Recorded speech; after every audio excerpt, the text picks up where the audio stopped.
আমরা একটা গুরুত্বপূর্ণ জরুরি বিষয় নিয়ে আলোচনা করব, সেটা হলো ঈদ উল ফিতরের নামাজ। বলো, ঈদ উল ফিতরের নামাজের নিয়ম এবং ঈদ উল আজহার নামাজের নিয়ম, দোনো নামাজের নিয়ম এক। বলো, ঈদ উল আজহার নামাজের নিয়ম এবং ঈদ উল ফিতরের নামাজের নিয়ম কি? এক। ঈদ উল ফিতরের নামাজ ওয়াজিব। বলো, দুই নামাজে কোনো আজান নাই। বলো, দুই ঈদের নামাজে কোনো আজান একামত, জানাজার নামাজে আজান একামত আসলে আছে। জানাজার নামাজের আজান একামত হয়ে গেছে, তার জন্মের সাথে সাথে ডান কানে আজান বাম কানে একামত। আর দুই ঈদের নামাজের আজান একামত হয়ে গেছে, ফজরের নামাজ ফজরের একামত। কথা কি বুঝাইতে পারছি?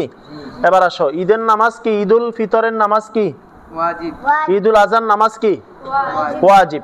সব নিয়ম কানুন ঠিক আছে, শুধু 3 6টা তাকবীর 2 রাকাতে বেশি হবে। বলো, কথা কও। আরে তোরা বুঝো রে না, এগুলা কত জরুরি বিষয়, ফরজে আইন কোর্স এটা। আমাদের উস্তাদ আমাদেরকে এইভাবে শিখেছে, আলহামদুলিল্লাহ। আমরা তো মায়ের পেট থেকে পড়ে মাত্র শিখি নেই, তাই না?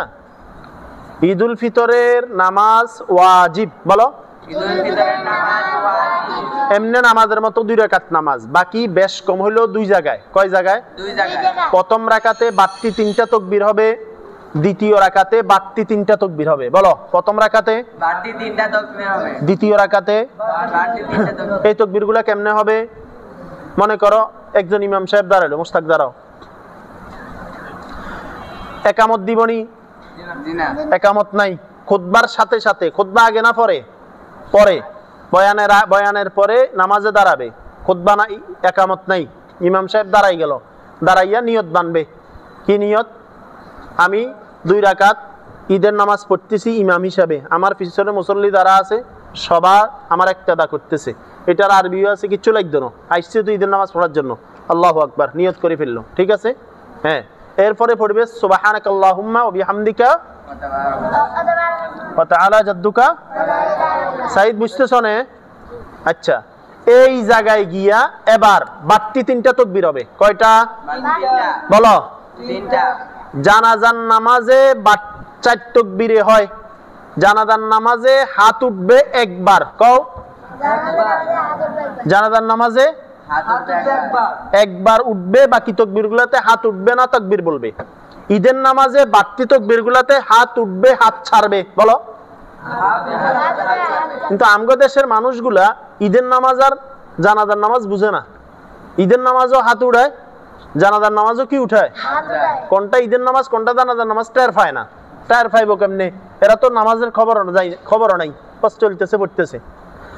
এখন সামাজ শেষ হওয়ার পরে বাড়তি 3টা তাকবীর বলবে, আল্লাহু আকবার। বলো, এই নিয়ত বাঁধা না এইভাবে, আল্লাহু আকবার, হাত ছেড়ে দিবে। কি করবে?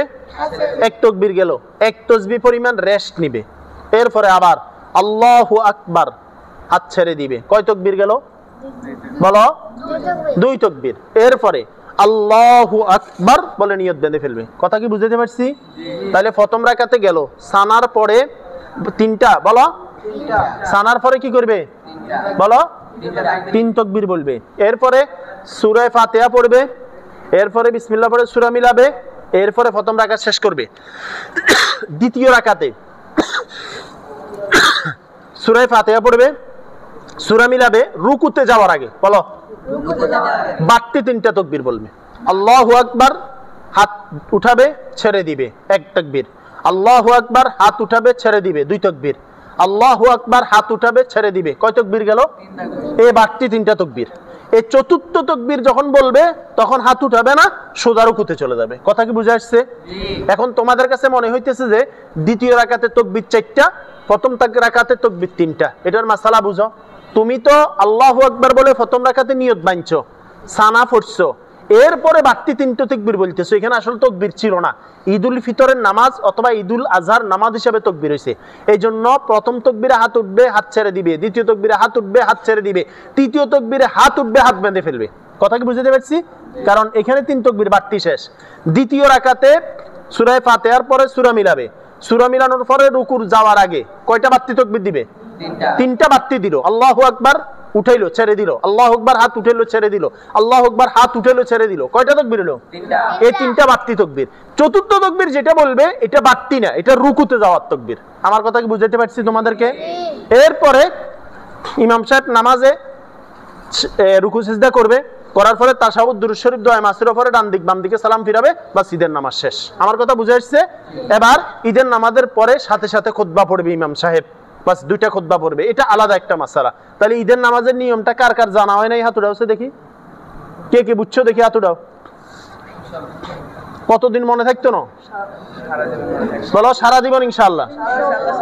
তুমি কোন সময় ইমাম না হইলে তো মুসল্লি হইতে হবে, বলো ইমাম না হইলেও মুসল্লি হইতে হবে না? আর মুসল্লি না হইলেও ইমাম হইতে হবে না? তো আলেম ওলামা হয়তো ইমাম হইতে হবে না, মুসল্লি হইতে হবে, বলো। আলেম ওলামার কাজ কয়টা? হয়তো ইমাম না হলে কি মুসল্লি হইলে ঈদের নামাজ ওয়াজিব, ইমাম হইলেও ঈদের নামাজ কি বাস। মনে থাকবে কথাগুলা, খুব মনোযোগ দিয়ে বুঝবেন, খুব মনোযোগ দিয়ে মনে রাখবেন। আল্লাহ তাআলা আমাদেরকে বুঝা, মানা, বলা, করা সহজ করে দেন। আসসালামু আলাইকুম রাহমাতুল্লাহ।